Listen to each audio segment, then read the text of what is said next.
Hello and welcome to a new session for this online course on Introduction to Embedded System Design. I am your instructor Dhananjay Gadre. In this session, we are going to consider a very important aspect, which is to be able to create analog waveforms using digital control. There are many methods of generating analog voltages with the help of a microcontroller, and one such method uses the timer building block, that is a common peripheral in many microcontrollers, and MSP 430 is very rich in this resource. We have already introduced ourselves to the use of timer, how we can generate interrupts at predetermined intervals and periods using the timer. In this lecture, we are going to look at various methods of generating pulse width modulation signal, which is one method of generating analog voltages, using a software approach as well as using a hardware approach which uses the timer. So, the main topic of our discussion today is to be able to generate analog voltages. We will take two approaches, a software method which does not require any timer, but will tie down the CPU in just generating that analog voltage. It will not be able to do many other things simultaneously. If we want to do that, then we must rely upon the timer operation, and many timer operations offer a PWM generation mechanism, and we are going to explore that in this lecture today. So, let us begin. Pulse width modulation, as the name suggests, is a mechanism of modifying the width, of modulating the width of a pulse waveform. Here, by modifying the width, we are able to change the average value of the signal. Here is a sample signal. We see there is a certain on time, as you see here, the time for which the signal is high. Of the total time period of the signal, the ratio of the on time and the total time is defined as the duty cycle, say D, multiplied by the voltage, the maximum voltage of that pulse waveform will give you the average voltage. So, V average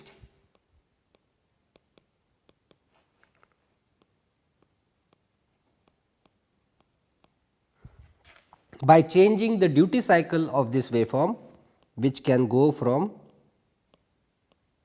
0 to 1, I can vary the average voltage from 0 to VCC. This is a very good method of generating analog voltages. Now, the voltage itself appears rectangular. How do I get out of this the analog voltage which is proportional to the duty cycle? Well, you can do that by applying this signal to a appropriate low pass filter. We will see how to calculate the value of that filter and what sort of filter is used. The property of pulse width modulation signal is that as you increase the on time, the duty cycle of the pulse width increases, and so does the average value. Now, if we applied a PWM signal to output device such as an LED, and if we can keep the frequency of the PWM signal, FPWM is equal to 1 by here the T on plus T off, T on plus T off. If the frequency of the PWM signal is much higher than the rate at which the human eye can perceive on and off of a LED, then the eye will not perceive the LED as on and off. Instead, it will be able to only perceive a intensity which lies between 0 and maximum, proportional to the duty cycle. And this is because of the limitation of the human eye called persistence of vision. Apart from LEDs, you can use a pulse width modulation signal to drive a DC motor, and by changing the duty cycle you can change the average voltage applied to the DC motor, and thereby you will be able to control the speed of the DC motor. We have discussed this in the past. The speed of a DC motor is proportional to the voltage applied across the terminals, and therefore, this is a good method by which we can mimic an analog voltage from a digital signal. Here are examples of the average values of the PWM signal. In this case there is no waveform, therefore, the average value is 0. Here the on time is 25% of the total time. This is the total time, the on time is 25%, therefore, the average voltage is VCC by 4. Here it is 50%. So, the average voltage is 50%, VCC by 2. In this case it is 3/4 of VCC, because the duty cycle is 75%, and if the output is continuously high, the duty cycle is 100%, and so you get full VCC out. Now, as I mentioned, we can generate a PWM signal using a software loop. All you have to do is write a program in which an output pin, any pin which can be converted, which can be programmed as an output pin of a microcontroller, can serve as a PWM output. What you do is you find out, you decide some amount of delay, and that delay you should be able to replicate. So, let us say that I am able to, let us say I have a total delay of T d. Let us say this is the delay function I can write, this is the amount of delay that I can generate in a guaranteed way. Now, what I will do is I will have, let us say 256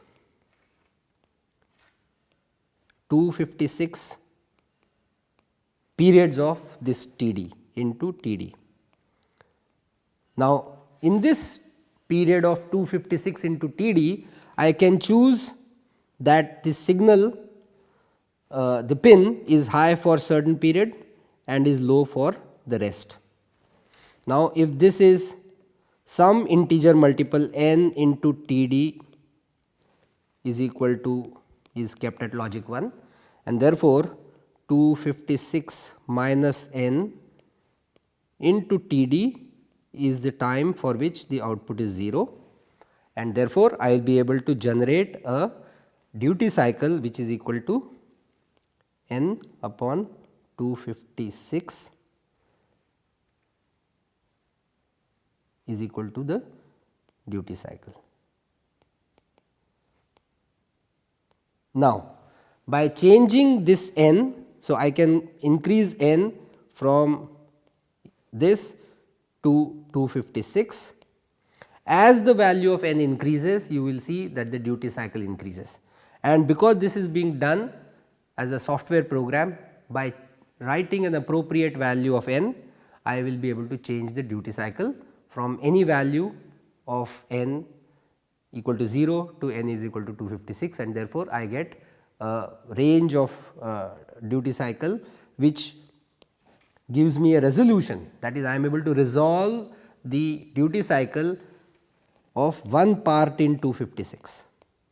This is the variation. I can't, if I want to make output analog voltage smaller than this resolution, this particular arrangement will not be able to do it, but 1 by 256 is the resolution into VCC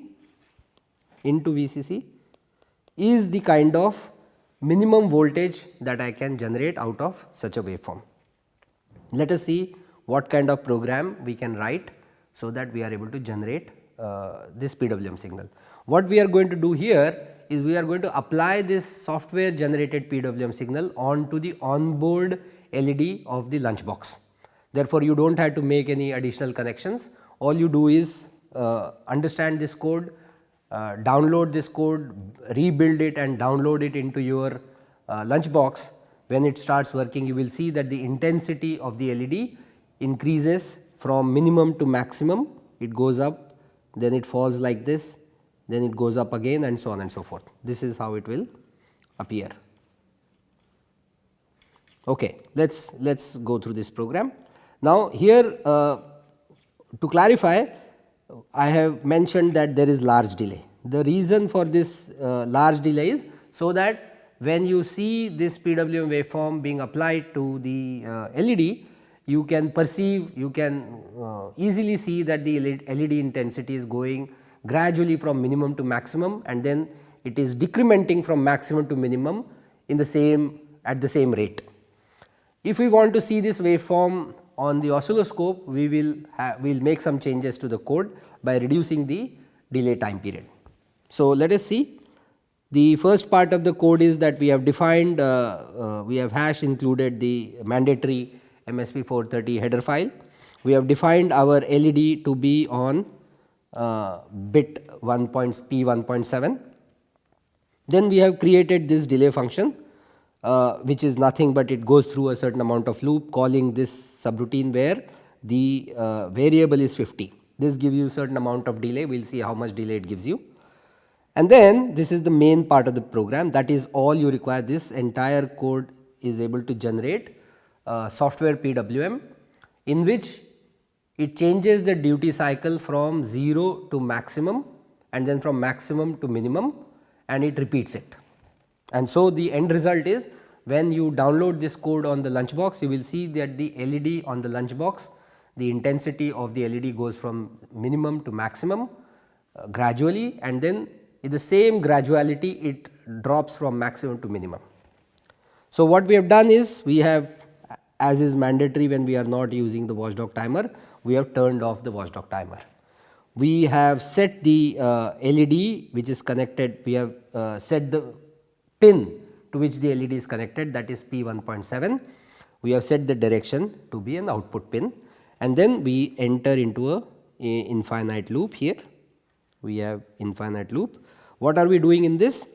We have a variable j which is going from 0 to 256, and for that period, for that loop, it turns the LED on. Here we are turning the LED on, then it goes to execute a delay subroutine equal to the value of j. So, if the value of j initially is 0, it is not going to execute that delay subroutine. On the other hand, if j is any non-zero value, it is going to call the subroutine delay with the variable j. That means, if j is 1, it is going to go back into this and it is going to loop through this once. If j was 2, it is going to loop through it twice, and so on. So, it is going to turn the LED on for a certain period of time from time t equal to 0 to multiples of this basic time period into the value of j. And so, what you will see is that the LED is on for certain amount of time, and for the rest of the time, that is 256 minus this count, is going to keep the LED off. We are turning the LED off here, and then we are delaying for how much time? 256 minus j, and we are going through this loop by changing the value of j from 0 to 255. So, what should you see? That you will see that the LED intensity goes from minimum to maximum. Then once this loop is over, it enters into the second loop. Here it decrements the value of j from 255 till it reaches 0. Now, the duty cycle you will see goes from maximum to 0, and then this loop repeats. Now, based on the delay cycle here, you would expect a certain amount of period.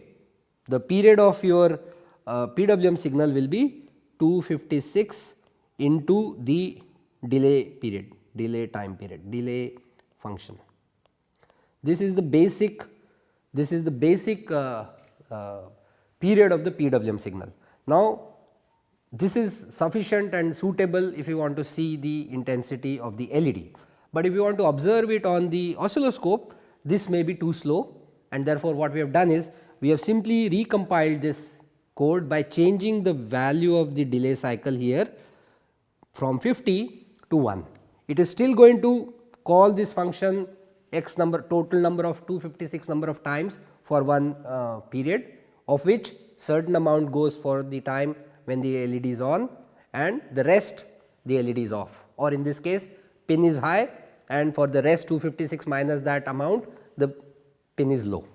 So, what we do is we recompile this code. Now, you see the delay cycles we are invoking is just one. This will lead to a certain amount of time period, and let me show you the PWM signal. You see the time period of the PWM signal from, if you see from here to here is, as you see here, it is 1 kilohertz. Now, in this 1 kilohertz waveform, what are we doing, that this 1 kilohertz waveform we are repeating, we are changing the value of duty cycle in every step from minimum to maximum in 256 steps, and then from 256 to 0. So, therefore, there are 512 steps in the overall variation of the duty cycle from minimum to maximum and from maximum to minimum. Therefore, what kind of waveform of the signal that you expect, the analog signal, it will be 1000 hertz approximately divided by 512, approximately you should get 2 hertz. Let us see whether you get a 2 hertz signal or not. Now, as I mentioned, to be able to get 2 hertz or whatever signal which is being used to modulate this duty cycle, the frequency of your PWM signal is here. This is 1 kilohertz, and your message or the information which is modulating this is somewhere here, and you want to extract this. So, what you do is you apply a low pass filter. You pass this PWM signal through a low pass filter, and the simplest low pass filter is a RC filter, which is like this. If I take R and C, this is R, then C.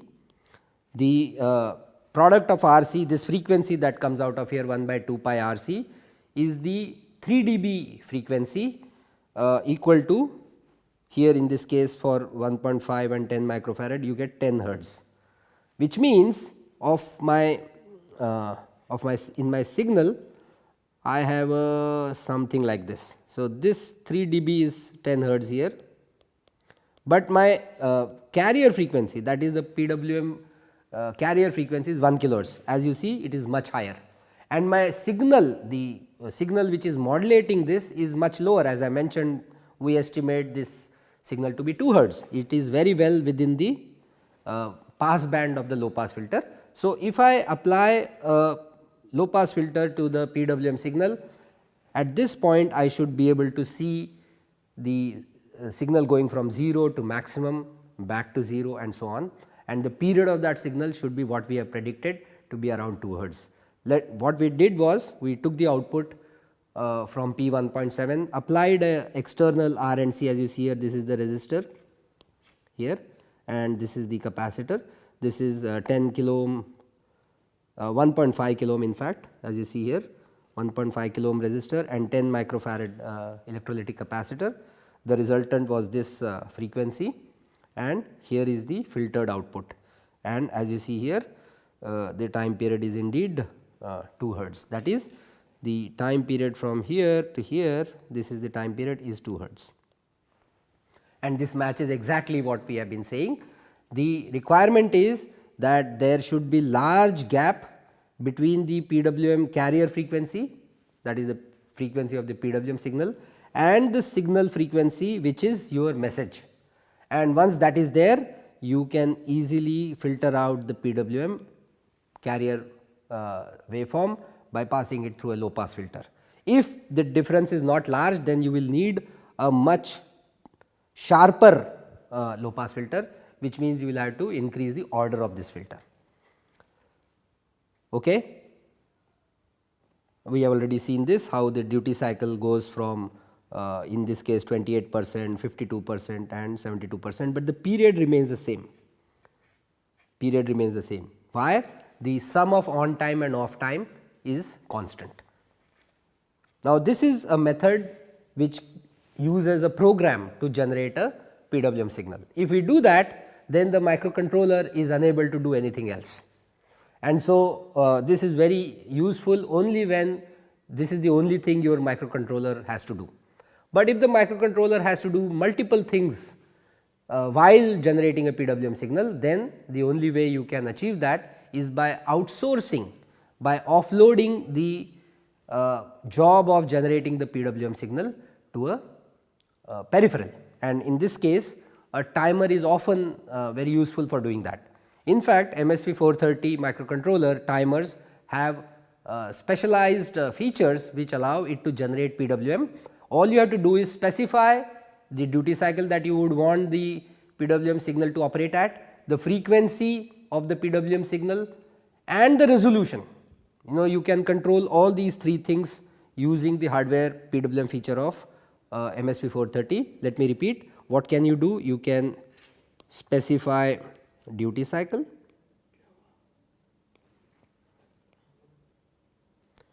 you can specify the time period, that is the frequency of PWM, and 3 you can specify the resolution. Resolution meaning what is the minimum variation in the duty cycle that you can achieve in the entire period, which means if I have a 8-bit counter, my 8-bit counter has 256 possibilities. So, I can only change the duty cycle one count in 8 bits, one count in 256 counts. On the other hand, if I have a 16-bit time counter, 16-bit, then I can still vary 1 bit, I can change the duty cycle by 1 bit, but 1 bit out of how many? 1 bit in 65,536. So, MSP 430 allows you to go all the way from any arbitrarily small range to a large range of 16 bits. Now, here is a impact of choosing or varying the resolution of the PWM signal. If you choose a 8-bit, PWM signal, 8-bit PWM, what that does essentially is that here is my PWM generator. PWM generator requires a clock, the system clock or the clock that is being fed to this generator, in this case a timer. It will generate PWM. The frequency of PWM will be equal to f clock,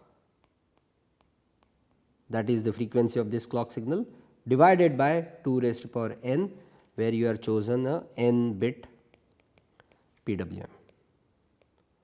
So, if n is 8, and let me take an example, let us say the clock is as we know the default clock when you run your timer, when you run your MSP 430, the default clock at which the CPU starts working and the same clock can be fed to the timer is 1.1 megahertz. Then what happens is you have 1100 kilohertz divided by 256 is the frequency of the FPWM will be this, and this will be roughly 4.3 kilohertz. Now, the PWM frequency needs to be very high. Why? So that it can keep, you can keep a distance between the signal frequency, the frequency of the signal of interest, the message frequency and the carrier frequency. The frequency of the PWM signal is what we call as the carrier frequency. You want to have a large gap between the two. Why? So that a reasonable filter can remove the carrier frequency and so that you can extract the analog voltage. And therefore, it is very important that we should be able to have a high frequency of PWM signal, but the PWM frequency is largely determined by the system frequency, that is the frequency at which the timer is being clocked. And as you know, I can change I can dynamically change, or I can at reset I can decide to have an arbitrary value of the clock frequency. The default is 1.1 megahertz, but I can change that and I can use the DCO and use the DCO to generate M clock and SM clock, the two clocks which are used by the microcontroller, and I can go from 1.1 megahertz to 16 megahertz. So, if I choose to have a 16 megahertz clock, and now if I choose to have 8-bit PWM, what will I get? 16 megahertz divided by 256 will give you roughly 16 times more frequency than the 4 kilohertz that you got. You were getting about 4 kilohertz when the signal clock frequency was 1.1 megahertz. Now, it has become 16 times more. Therefore, this will lead to roughly 64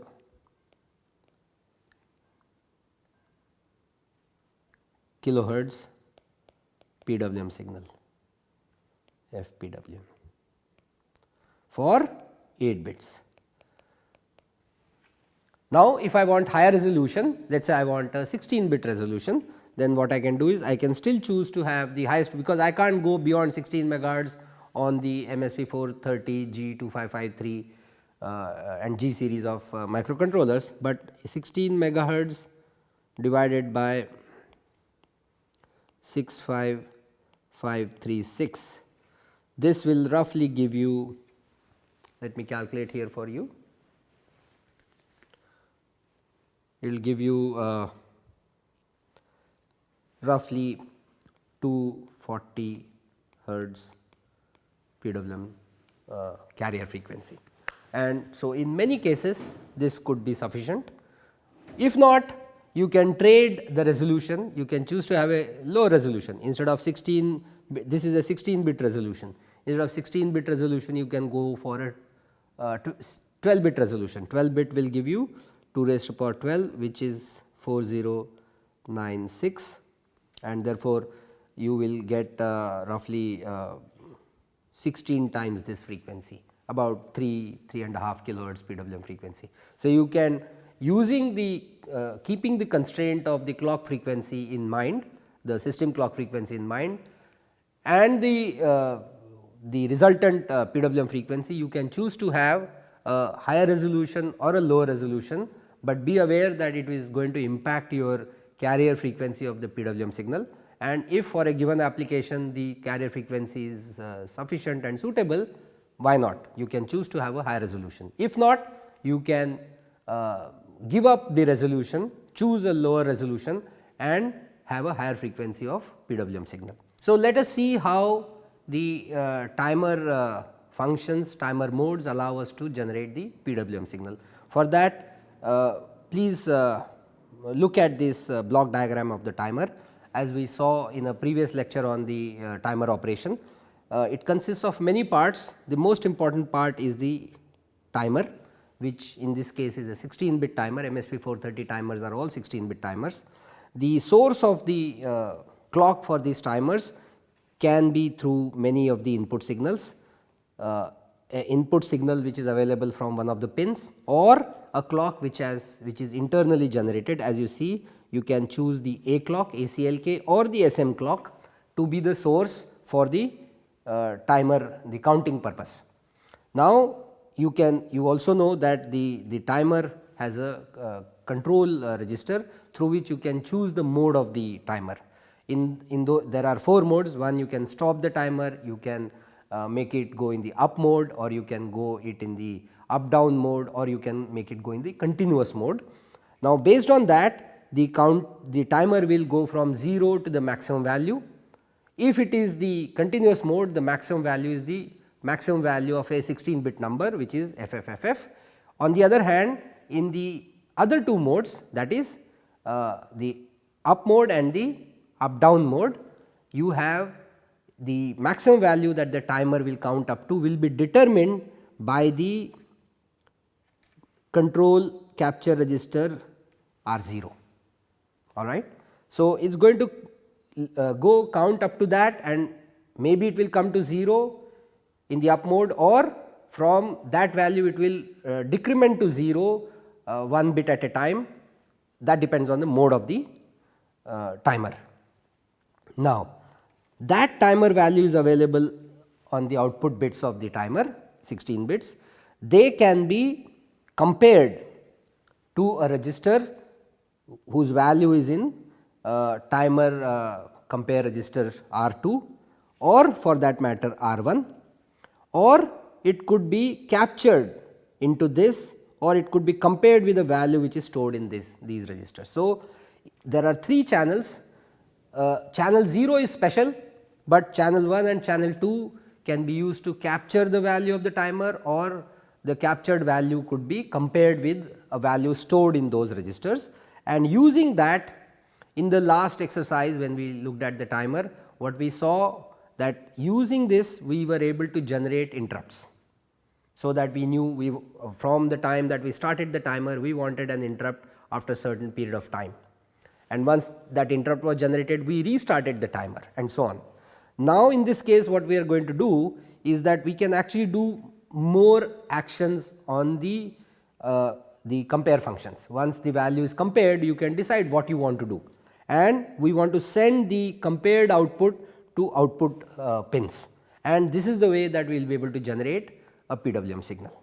Let us see how that works.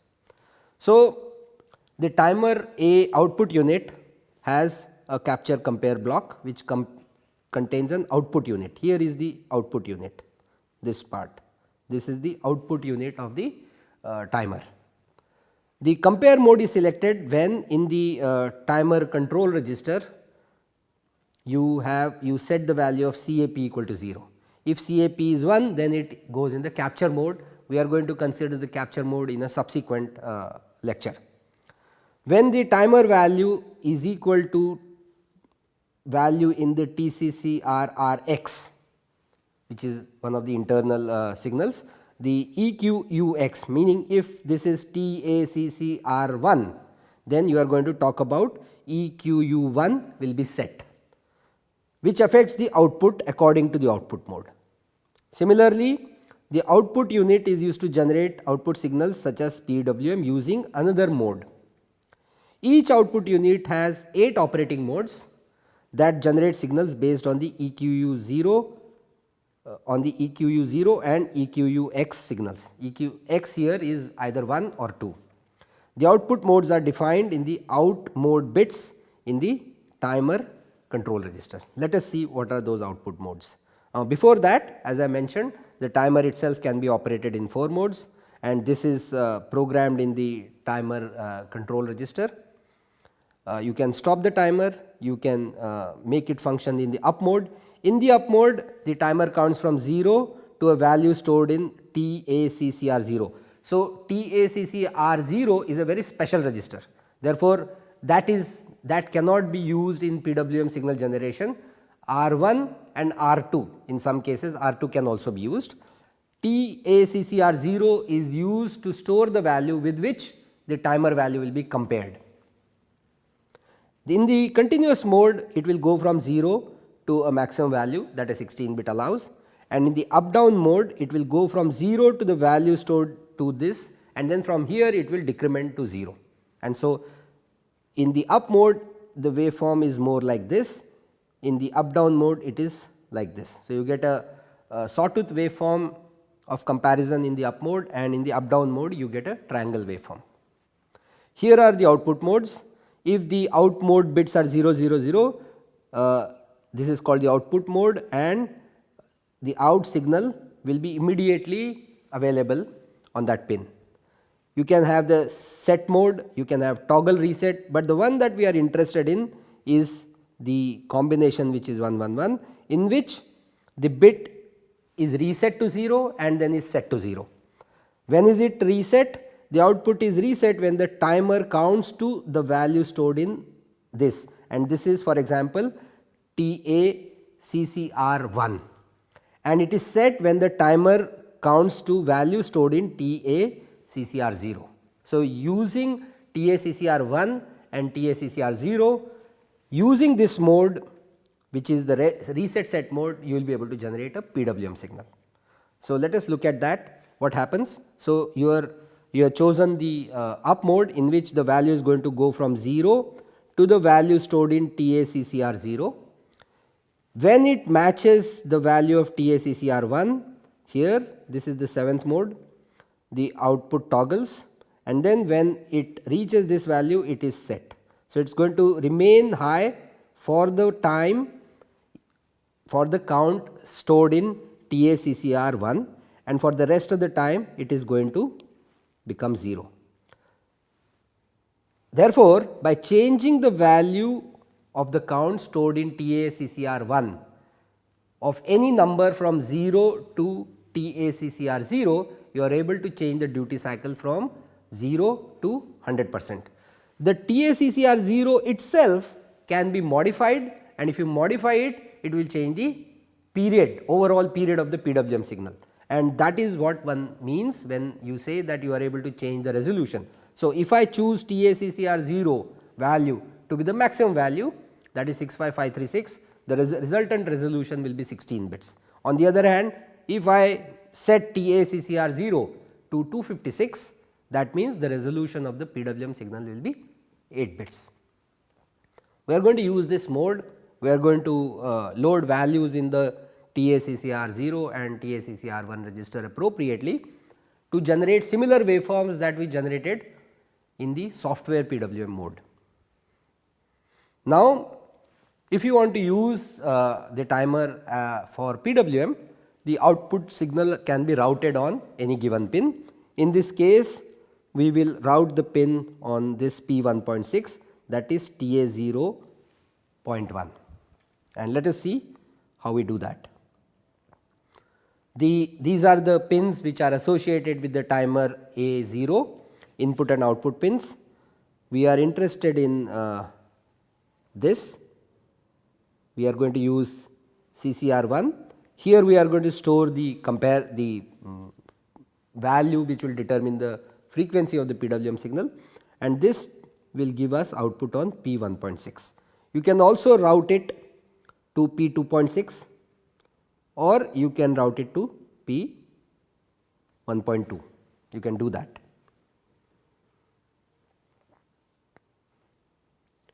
If on the other hand you are using timer 1 for PWM, then you have the timer CCR1 available on P2.1 or P2.2. Here it is P1.6, which is pin number 14, and these are for 20 pin ICs, which is the ones we are using on our lunchbox.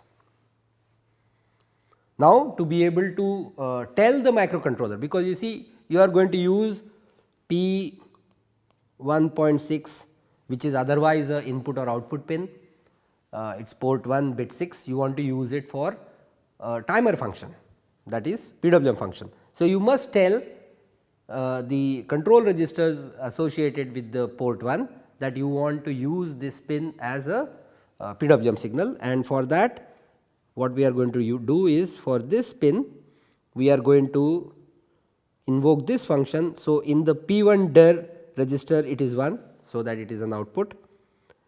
P1 select we will write 1, P1 select 2 we will write 0, and for the rest of them we will write 0, and so you must program the ports associated with P1 point port 1 in this fashion, so that P1.6 can act as a PWM output signal associated with timer 0.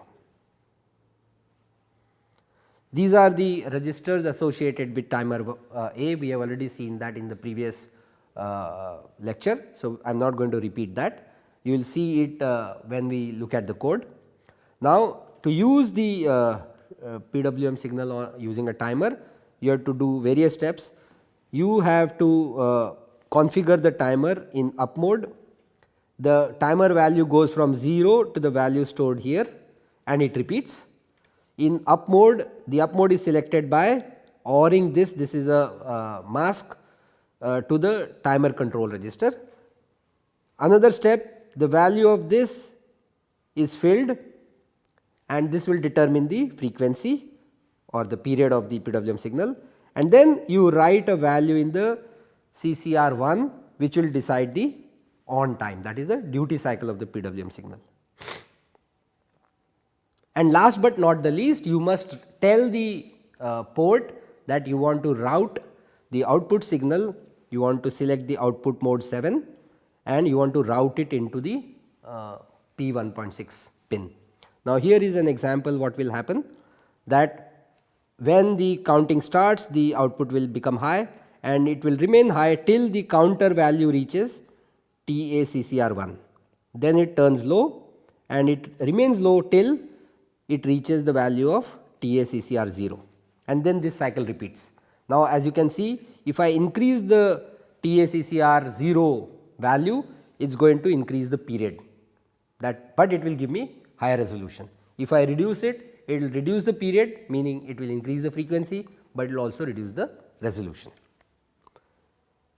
In our lunchbox, we do not have any LED on the PWM on P1.6, As you know, we have a LED on P 1.7, but unfortunately we cannot route the PWM output on P 1.7. So, we have to connect an external LED with a series resistor to P 1.6. Here is the code. We have decided we have connected a LED to P 1.6. These are the registers. This is a subroutine which we are going to call for timer 0. We are selecting the LED as output, and we are selecting the timer output on this, and then we are setting a value in CCR 0 equal to 255, which means we are choosing a 8-bit resolution. We are choosing mode 7, output mode is mode 7. The value in the CCR1 register is initially set to 0, which means initially the duty cycle will be 0, and an interrupt is enabled, so that after every compare, after every one period of the PWM signal, you will have an opportunity to either change the value of CCR1 or CCR0 if you like. So, we have enabled the interrupts, and we are using the timer clock, getting the timer clock from SM clock, and the mode is in the up mode. Here is the main program. We have simply turned the watchdog timer off. We have called that function which we just discussed, and we have enabled the interrupts, and we are just waiting in a infinite loop. Now, every time the timer overflows, that is when it reaches the TCCR 0, it will generate an interrupt and it will go into this, where what we are doing is we are simply incrementing the value of CCR1.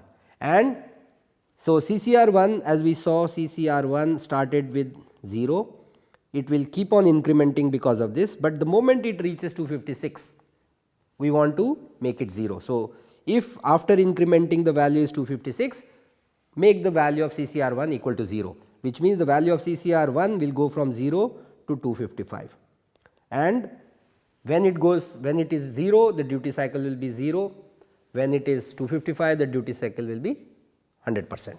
And once you run this program, you will see that the intensity of the LED goes from minimum to maximum, abruptly going to 0, so that the intensity will give you a sawtooth waveform because of this. Here is the filtered output. Since we know that we are the DCO frequency is 1.1 megahertz and we are choosing a 8-bit resolution, the resultant frequency will be about, here is the PWM signal, it will be about 4.3 megahertz, 4.3 kilohertz, which we just calculated, and because there are 256 levels. So, 4.3 kilohertz divided by 256 will give you the resultant signal, which as you see here is 16 hertz, 17 hertz, and this value has been obtained, this signal has been obtained by filtering the PWM signal. This is not being generated by the microcontroller by itself, this is the result of a filtered output, and the filter characteristics is that it has a frequency of cutoff frequency of 154 hertz because of these values involved, and this is much lower than the PWM signal frequency. Therefore, the PWM signal will be filtered out, and it is much higher than the message, that is this signal frequency. Therefore, that sawtooth waveform will flow easily out of it, and that is what you see here. Here is another program in which certain things are done. One, the DCO frequency has been jacked up from 1.1 megahertz to 16 megahertz. Rest everything is changed, apart from instead of 8-bit PWM we have chosen 16-bit PWM.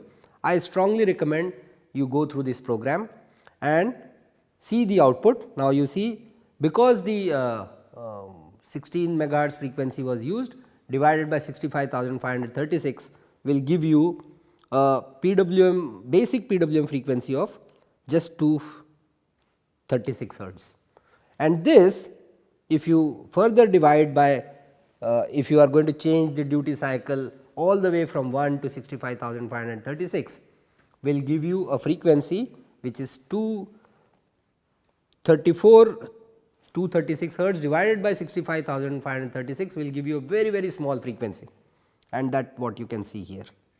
The frequency is 3.56 millihertz, and this has been obtained by putting a RC filter, low pass filter of just 3.28 hertz. So, I strongly recommend that you go through this program and understand how a higher resolution PWM based on the hardware feature has been generated using this microcontroller.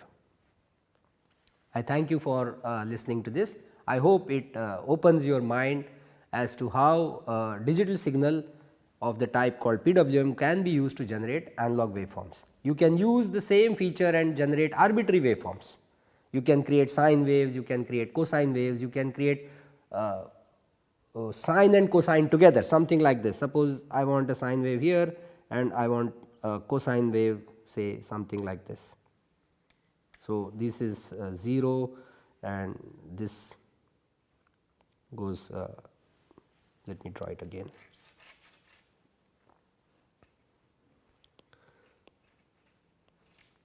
So, let us say this is your sine wave and you wanted another waveform which is synchronized with this, but something like this.